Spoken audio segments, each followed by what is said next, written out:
The priorities for President Obama's visit to Africa should be to, number one, communicate to the broad population on the continent that the U.S. has important interests in that region.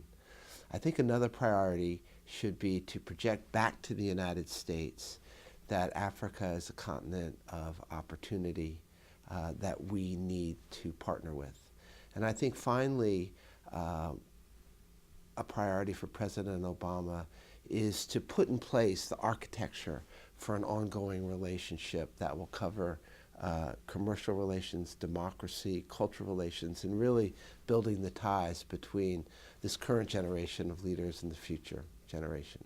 I think we have to think up a number of mechanisms that address the various areas of our relationship with the continent. For instance, on the trade and investment side, I think the Fortune 100 U.S. companies are largely engaged in the continent. The question for us is how do we get the Fortune 1000 companies engaged in the continent?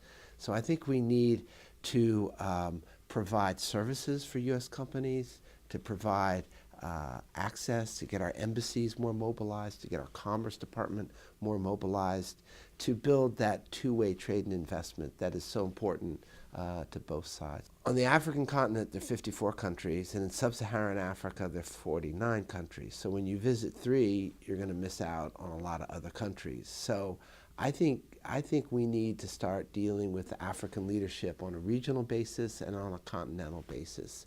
And I would love to see some mechanism where we have a summit mechanism with Africa. The U.S. has summit mechanisms with virtually every other region, such as Latin America, Europe, Asia, ASEAN. Africa has summit mechanisms with China and Europe, but there's no opportunity for the U.S. leadership and the African leadership to meet on a regular basis. And I think that serves a very important function, not only in conveying that a certain region or set of relations are a priority for the U.S., but real work gets done in these summit environments. And I think we're going to need that as we go to deepen our relationship in Africa.